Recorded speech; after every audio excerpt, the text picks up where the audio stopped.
Hi hello ನಮಸ್ಕಾರ. SSLC ಪರೀಕ್ಷಾ YouTube ಚಾನಲ್ಗೆ ಆತ್ಮೀಯವಾದ ಪ್ರೀತಿಯ ಸ್ವಾಗತ. ನಾನು ನಿಮ್ಮ ಮ್ಯಾಥ್ಸ್ ಟೀಚರ್ ಗಣಿತ ಶಿಕ್ಷಕ ಕಿಶೋರ್ ಗುಬ್ಬಿ. ಪ್ರಿಯ ಮಕ್ಕಳೇ, ಇವತ್ತಿನ ದಿವಸ ನಾವು ಇಲ್ಲಿ ನೋಡ್ತಾ ಇರ್ಬೋದು ಎ ಅಂದರೆ ಕೋನ ಕೋನ ಕೋನ ಪ್ರಮೇಯವನ್ನು 10 ನಿಮಿಷದಲ್ಲಿ ಅರ್ಥ ಮಾಡ್ಕೊಂಡು ಪ್ರಾಕ್ಟೀಸ್ ಮಾಡಿ. ಫೈನಲ್ ಎಕ್ಸಾಮಲ್ಲಿ ಬಂದರೆ ಔಟ್ ಆಫ್ ಔಟ್ ಅಂದರೆ 4ಕ್ಕೆ 4 ಅಂಕಗಳನ್ನ ಪಡೆಯೋದು ಹೆಂಗೆ ಅಂತ ನೋಡೋಕೆ ಹೋಗ್ತಿದ್ದೀವಿ. ಫಸ್ಟ್ ಪ್ರಶ್ನೆ ಈ ರೀತಿ ಕೊಟ್ಟಿರ್ತಾರೆ. ಇದನ್ನು ನಾವು ಥಿಯರಮ್ಮ SAS ಎರಡರಲ್ಲಿ ಕನ್ಫ್ಯೂಸ್ ಆಗುತ್ತೆ ಯೂಶಲಿ. ಯಾವುದು ಅಂತ ಹೆಂಗೆ ಅರ್ಥ ಮಾಡ್ಕೋಬೇಕು? ಫಸ್ಟ್ ಸ್ಟೇಟ್ಮೆಂಟ್ ಓದ್ತಾ ಬಿಗಿನಿಂಗ್ ಅಲ್ಲೇನೆ ದ ಕರೆಸ್ಪಾಂಡಿಂಗ್ ಆ್ಯಂಗಲ್ಸ್ ಅಥವಾ ಇಲ್ಲಿ ಅನುರೂಪ ಕೋನಗಳು ಇಷ್ಟೇ ಇದ್ರೆ, ಅನುರೂಪ ಕೋನ ಹಾಗೂ ಬಾಹುಗಳು ಅಂತಿದ್ರೆ ಅದು SAS ಅಥವಾ ಬಾಹು ಕೋನ ಬಾಹು ಆಗೋಗುತ್ತೆ. ಬರೀ ಅನುರೂಪ ಕೋನಗಳು ಅಥವಾ ಕರೆಸ್ಪಾಂಡಿಂಗ್ ಆ್ಯಂಗಲ್ಸ್ ಅಂತ ಇದ್ರೆ ಅವಾಗ ಇದು ಎ ಥಿಯರಮ್ ಅಂತ ನಾವು ಅರ್ಥ ಮಾಡ್ಕೋಬೇಕು. ಇದನ್ನ ಅರ್ಥ ಮಾಡ್ಕೊಂಡು ಆದಮೇಲೆ ಏನು ಹೇಳ್ತಿದೆ ಈ ಥಿಯರಮ್ಮು? ಕರೆಸ್ಪಾಂಡಿಂಗ್ ಆ್ಯಂಗಲ್ಸ್, ಎರಡು ತ್ರಿಭುಜಗಳಿದಾವಂತೆ. ಆ ಎರಡು ತ್ರಿಭುಜಗಳಲ್ಲಿ ಅನುರೂಪ ಬಾಹುಗಳಲ್ಲ ಕೋನಗಳು ಸಮವಾಗಿದಾವಂತೆ. ಎರಡು ತ್ರಿಭುಜಗಳಲ್ಲಿ in both the triangles corresponding angles are equal. ಎರಡು ಟ್ರಯಾಂಗಲ್ಗಳಲ್ಲಿ ಕರೆಸ್ಪಾಂಡಿಂಗ್ ಆ್ಯಂಗಲ್ಸ್ ಆರ್ ಈಕ್ವಲ್ ಅಂದರೆ ಆ ಚಿತ್ರನ ಫಸ್ಟ್ ಬರ್ಕೊಳ್ಳೋಣ. ಓಕೆನಾ? ಸೊ ಫಸ್ಟಿಗೆ ಎರಡು ಟ್ರಯಾಂಗಲ್ಗಳನ್ನ ಡ್ರಾ ಮಾಡ್ಕೊಳ್ಳೋಣ. ಇದೊಂದು ಟ್ರಯಾಂಗಲ್ ಮತ್ತು ಇನ್ನೊಂದು ಟ್ರಯಾಂಗಲ್. ಓಕೆನಾ? ಈ ಎರಡು ಟ್ರಯಾಂಗಲ್ಗಳ ಆ್ಯಂಗಲ್ಗಳು ಅಂದರೆ ಫಸ್ಟ್ ಇದಕ್ಕೆ ಹೆಸರು ಕೊಟ್ಕೊಂಬೋಣ. ABC ಮತ್ತು DEF ಅಂತ ಹೆಸರು ಕೊಡೋಣ ಇದಕ್ಕೆ. ಈ ಎರಡು ಟ್ರಯಾಂಗಲ್ಗಳ ಆ್ಯಂಗಲ್ಗಳು ಕರೆಸ್ಪಾಂಡಿಂಗ್ ಆ್ಯಂಗಲ್ಸ್ ಅಂದರೆ ಆ್ಯಂಗಲ್ ಎಗೆ ಆ್ಯಂಗಲ್ D ಈಕ್ವಲ್ ಇದೆ ಅಂತೆ, ಆ್ಯಂಗಲ್ ಬಿಗೆ ಆ್ಯಂಗಲ್ E ಈಕ್ವಲ್ ಇದೆ ಅಂತೆ, ಸಿಗೆ ಆ್ಯಂಗಲ್ F ಈಕ್ವಲ್ ಇದೆ ಅಂತೆ. ಓಕೆ, ಇವಾಗ ನಾವೇನು ಪ್ರೂವ್ ಮಾಡಬೇಕು? ಎರಡು ಟ್ರಯಾಂಗಲ್ಸು ಸಿಮಿಲರ್ ಅಂತ ಪ್ರೂವ್ ಮಾಡಬೇಕು. ಹೆಂಗೆ ಪ್ರೂವ್ ಮಾಡೋದು? ಫಸ್ಟು ಡೇಟಾ ಬರ್ಕೋಬೇಕಾ? ಡೇಟಾ ದತ್ತ ಏನು ಈ ಟ್ರಯಾಂಗಲ್ಗಳಲ್ಲಿ? In triangle ABC and triangle DEF ಈ ಎರಡು ಟ್ರಯಾಂಗಲ್ಗಳಲ್ಲಿ ಏನು ಹೇಳ್ತಿರೋ ಅವರು? Angle A = angle D, B = E ಮತ್ತು C = F. ಅದನ್ನೇ ಬರ್ಕೋಣ. Angle A = angle D, angle B = angle E ಮತ್ತು ಆ್ಯಂಗಲ್ C = ಆ್ಯಂಗಲ್ F ಅಂತ ಕೊಟ್ಟಿದ್ದಾರೆ. ಇದನ್ನು ಕೊಟ್ಟಿರೋರು ಟು ಪ್ರೂವ್ ಏನು ಪ್ರೂವ್ ಮಾಡೋಕ್ಕೆ ಹೇಳಿದ್ದೀವಿ? ಟು ಪ್ರೂವ್ ಸಾಧನೀಯ. ಏನು ಸಾಧನೀಯ? AB by DE is equal to AC divided by DF is equal to BC by EF. ಇದನ್ನು ನಾವು ಪ್ರೂವ್ ಮಾಡಬೇಕು. ಆ್ಯಂಡ್ ಹೆನ್ಸ್ ಎರಡು ಟ್ರಯಾಂಗಲ್ಗಳು ಆ್ಯಂಡ್ ಟ್ರಯಾಂಗಲ್ ABC ಈ ಸಿಮಿಲರ್ ಟು ಟ್ರಯಾಂಗಲ್ DEF ಅಂತ ಪ್ರೂವ್ ಮಾಡಬೇಕು. ಇದನ್ನು ಪ್ರೂವ್ ಮಾಡಿಬಿಟ್ರೆ ಇದು ಆಬ್ವಿಯಸ್ ಆಗೋಗ್ಬಿಡುತ್ತೆ. ಅಂದರೆ ಎರಡು ಟ್ರಯಾಂಗಲ್ ಸಿಮಿಲರ್ ಆಗುತ್ತೆ. ಓಕೆನಾ? ಎರಡು ಟ್ರಯಾಂಗಲ್ಸ್ ಎಲ್ಲ ಅನುರೂಪ ಬಾಹುಗಳು ಸಮಾನುಪಾತದಲ್ಲಿದೆ ಪ್ರೂವ್ ಮಾಡಬೇಕು. ಇದನ್ನು ಪ್ರೂವ್ ಮಾಡೋಕ್ಕೆ ನಮಗೆ ಒಂದು ಕನ್ಸ್ಟ್ರಕ್ಷನ್ ಮಾಡ್ಕೋಬೇಕಾಗುತ್ತೆ. ಕನ್ಸ್ಟ್ರಕ್ಷನ್ ಅಥವಾ ರಚನೆ ಅಂತ ಬರಿಬೋದು ನಾವು. ಓಕೆನಾ? ಒಂದು ರಚನೆ ಮಾಡ್ತಾ ಇದ್ದೀವಿ. ಏನಾ ರಚನೆ? ಇವಾಗ ಫಾರ್ ಎಕ್ಸಾಂಪಲ್ ನೋಡಿ, ಇಲ್ಲಿ AB ಎಷ್ಟಿದೆಯೋ, ಇವಾಗ ಫಾರ್ ಎಕ್ಸಾಂಪಲ್ 5 ಇದೆ ಅಂತ ಇಟ್ಕೋಣ. 5 ಸೆಂಟಿಮೀಟ್ರ್ ಇದ್ರೆ D ಇಂದು ಕೂಡ 5 ಸೆಂಟಿಮೀಟ್ರಿಗೆ ಇಲ್ಲೊಂದು ಪಾಯಿಂಟ್ ತಗೋಬೇಕು. ಇಲ್ಲೊಂದು ಪಾಯಿಂಟ್ ತಗೋಣ. ಎಷ್ಟಿದೆ ನಮಗೆ ಗೊತ್ತಿಲ್ಲ. AB = D, ಈ ಪಾಯಿಂಟ್ನ ನಾನು P ಅಂತ ಕರಿತೀನಿ. Let us call this point P. AB = DP, ಅದೇ ರೀತಿ AC = DQ ಅಂತ ಕರೆಯೋಣ. ಓಕೆನಾ? AB = DP, AC = DQ. Draw AB = DP and AC = DQ. Okay, join PQ. P ಮತ್ತು Q ಅನ್ನ ಜಾಯಿನ್ ಮಾಡೋಣ. ಓಕೆನಾ? Let us join this.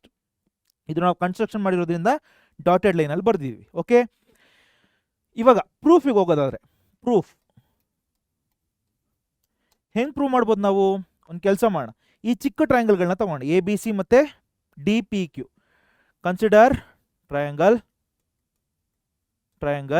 ABC and triangle DPQ. ABC ಮತ್ತು DPQ ಟ್ರಯಾಂಗಲ್ಗಳನ್ನ ತಗೋಣ. ಎರಡು ಟ್ರಯಾಂಗಲ್ ಗಮನಿಸಿ. AB = DPನ ಯಾಕೆ? Construction AB = DP. AC = DQ, AC = DQ, ಇದು ಕೂಡ ಕನ್ಸ್ಟ್ರಕ್ಷನ್. ಅದೇ ರೀತಿ ಅವರೇ ಕೊಟ್ಟಿದ್ದಾರೆ ಆ್ಯಂಗಲ್ A = ಆ್ಯಂಗಲ್ D ಅಂತ ಕೊಟ್ಟಿದ್ದಾರೆ. ಅದನ್ನೇ ಬರೆಯೋಣ. AB = DP, AC = DQ ಮತ್ತು ಆ್ಯಂಗಲ್ A = ಆ್ಯಂಗಲ್ D. ಇವೆರಡು ಕನ್ಸ್ಟ್ರಕ್ಷನಿಂದ ಬಂತು, ಕನ್ಸ್ಟ್ರಕ್ಷನ್ ರಚನೆಯಿಂದ ಬಂತು.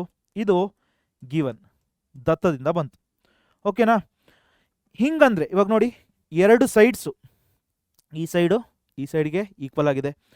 ಎರಡು ಸೈಡ್ಸು ಈಕ್ವಲ್, ಎರಡು sides equal, these two sides are equal and ಈ ಆ್ಯಂಗಲ್ಲು ಈ ಆ್ಯಂಗಲ್ಗೆ ಈಕ್ವಲ್ ಇದೆ ಅಂದರೆ ಅರ್ಥ ಏನು, ಎಸ್ ಎ ಎಸ್ ಹೋದ ವರ್ಷ ಬಾಹು ಕೋನ ಬಾಹು ಸರ್ವಸಮ ನಿಯಮದ ಪ್ರಕಾರ ಅಂದರೆ ಎಸ್ ಎಸ್ ಕಾಂಗ್ರುಯೆನ್ಸಿ ರೂಲ್ ಪ್ರಕಾರ ನಾವೇನು ಹೇಳ್ಬೋದು, triangle A B C is congruent to triangle D P Q ಅಂತ ಹೇಳ್ಬೋದು. ಹೆಂಗೆ ಬಂತಿದ್ದು, ಬೈ, ಇದು ಹೆಂಗೆ ಬಂತಿದ್ದು ರೀಸನ್ ಬರೆಯೋಣ, ಬೈ ಎಸ್ ಎ ಎಸ್ ಅಥವಾ ಬಾಹು ಕೋನ ಬಾಹು ನಿಯಮದ ಪ್ರಕಾರ. ಓಕೆನಾ. ಈ ಎರಡು ಟ್ರಯಾಂಗಲ್ಸ್ ಕಾಂಗ್ರುಯೆಂಟ್ ಅಂತ ಏನಕ್ಕೆ ಪ್ರೂವ್ ಮಾಡ್ಕೊಂಡ್ವಿ, ಏನಕ್ಕೆ ಪ್ರೂವ್ ಮಾಡಿದ್ವಿ ಅಂದರೆ ಇವಾಗ ನೋಡಿ ಈ ಆ್ಯಂಗಲ್ಲು ಅವಾಗ ಈ ಆ್ಯಂಗಲ್ಗೆ ಈಕ್ವಲ್ ಆಗುತ್ತೆ. ಓಕೆನಾ. ಅದೇ ರೀತಿ angle C is equal to angle Q ಆಗುತ್ತೆ. ಏನಕ್ಕೆ ಬೇಕಿದು ಮುಂದೆ ನೋಡೋಣ. ಇವಾಗ ಏನು ಮಾಡಿದ್ವಿ ನಾವು, ಈ angle B is equal to angle P ಅಂತ ಬರಿಬೋದು by C P C T, by C P C T ಅಥವಾ ಸ3 ಆಬ. ಸ3 ಆಬಾದ ಪ್ರಕಾರ ನಾವೇನು ಹೇಳ್ಬೋದು, angle B is equal to angle P ಅಂತ ಹೇಳ್ಬೋದು and angle C is equal to angle Q ಅಂತ ಹೇಳ್ಬೋದು. ಕರೆಕ್ಟಾ. ಸೊ ನೆಕ್ಸ್ಟ್ ಮುಂದಕ್ಕೆ ನೋಡೋದಾದ್ರೆ ಇವಾಗ angle B is equal to angle P ಅಂತ ಆಯಿತು, angle C is equal to angle Q ಅಂತ ಆಯಿತು. ರೈಟ್. ದೇರ್ ಫೋರ್ ಇಲ್ಲಿ ನೋಡಿ, ಇಲ್ಲ ಈ ಎರಡು ಟ್ರಯಾಂಗಲ್ಗಳಲ್ಲಿ angle B is equal to angle P. Okay. But ನಮ್ಗೆ ಆಲ್ರೆಡಿ ಗೊತ್ತು B is equal to angle E ಅಂತ ಅವರೇ ಕೊಟ್ಟಿದ್ದಾರೆ, B is equal to angle E ಅಂತ ಕೊಟ್ಟಿದ್ದಾರೆ ಅವರು, ಹೌದಾ. ಹಾಗಂದ್ರೆ B is equal to E ಕೂಡ ಹೌದು, B is equal to P ಕೂಡ ಹೌದು, ಪಿ ಮತ್ತು ಇ ಈಕ್ವಲ್ ಆಗೋಯ್ತಾ, ಹೌದಾ. ರೈಟ್. ಪಿ ಮತ್ತು E there, but angle B is equal to angle E ಅಂತ ನಮ್ಗೆ ಆಲ್ರೆಡಿ ಗೊತ್ತು. Therefore angle P is equal to angle E. ಈ ಎರಡು ಟ್ರಯಾಂಗಲ್ಗಳು ಈ ಎರಡು ಆ್ಯಂಗಲ್ಗಳು ಈ ಆ್ಯಂಗಲ್ ಈಕ್ವಲ್ ಅಂತ ಹೇಳ್ತಾ ಇದೀವಿ ನಾವು. ಈ ಎರಡು ಆ್ಯಂಗಲ್ಗಳು ನೋಡಿ, ಮುಂಚೆ ನಾವು 9th ಒಂದು ಕಡೆ ಓದಿದ್ವಿ, ಈ ರೀತಿ ಎರಡು ಟ್ರಾನ್ಸ್ವರ್ಸಲ್ ಲೈನ್ಗಳಿದೆ, ಎರಡು ಪ್ಯಾರಲಲ್ ಲೈನ್ಗಳಿದೆ, ಇದ್ರ ಮೇಲೆ ಒಂದು ಟ್ರಾನ್ಸ್ವರ್ಸಲ್ ಬರೆದ್ರೆ ಈ ಆ್ಯಂಗಲ್ನ ನಾವು ಕರೆಸ್ಪಾಂಡಿಂಗ್ ಆ್ಯಂಗಲ್ಸ್ ಅನುರೂಪ ಕೋನಗಳು ಅಂತ ಕರಿತೀವಿ. ಕರೆಸ್ಪಾಂಡಿಂಗ್ ಆ್ಯಂಗಲ್ಸ್ ಈಕ್ವಲ್ ಇದ್ದರೆ ಈ ಎರಡು ಲೈನ್ಸು ಪ್ಯಾರಲಲ್ ಅಂತ ಹೇಳ್ತೀವಿ ನಾವು, ಹೌದಾ. ಸೊ ಎರಡು ಲೈನ್ಸು ಪ್ಯಾರಲಲ್ ಅಂತ ಹೇಳ್ಬೋದು ನಾವು. ಯಾವ್ದು, P Q. Therefore P Q is parallel to E F ಅಂತ ಹೇಳ್ಬೋದು. ಇದು ಹೆಂಗೆ ಬಂತು, ಬಿಕಾಸ್ ಕರೆಸ್ಪಾಂಡಿಂಗ್ ಆ್ಯಂಗಲ್ಸ್ ಈಕ್ವಲ್ ಅಥವಾ ಅನುರೂಪ ಕೋನಗಳು ಸಮವಾಗಿವೆ. ಅನುರೂಪ ಕೋನಗಳು ಸಮವಾಗಿರೋದ್ರೆ ಇವೆರಡು ಲೈನ್ಸು ಸಮಾಂತರ ಅಥವಾ ಪ್ಯಾರಲಲ್ ಅಂತ ಹೇಳ್ಬೋದು. ಈ ಎರಡು ಲೈನ್ಸ್ ಪ್ಯಾರಲಲ್ ಅಂತ ಬಂದರೆ ನಾವು ಬಿ ಪಿ ಟಿ ಅಪ್ಲೈ ಮಾಡ್ಬೋದಾ, ಬಿ ಪಿ ಟಿ ಓದಿದ್ದೀವಲ್ಲ. ಸೊ ಟ್ರಯಾಂಗಲ್ ಹೆಂಗೆ ಕಾಣಿಸ್ತಿದೆ, ಅದು ಹಿಂಗೆ ಕಾಣಿಸ್ತಾ ಇದೆ, ಡಿ ಇ ಎಫ್, ಇಲ್ಲಿ ಪಿ ಕ್ಯೂ ಇದೆ. ಸೊ ಎರಡು ಲೈನ್ಸ್ ಪ್ಯಾರಲಲ್ ಆಯ್ತಂದ್ರೆ ಕೊರೋಲರಿ ಆಫ್ ಬಿ ಪಿ ಟಿನ ಅಪ್ಲೈ ಮಾಡ್ತಿದ್ದೀವಿ by corollary of B P T. ಓಕೆನಾ. ಏನು ಹೇಳ್ಬೋದು ನಾವು, D P by D E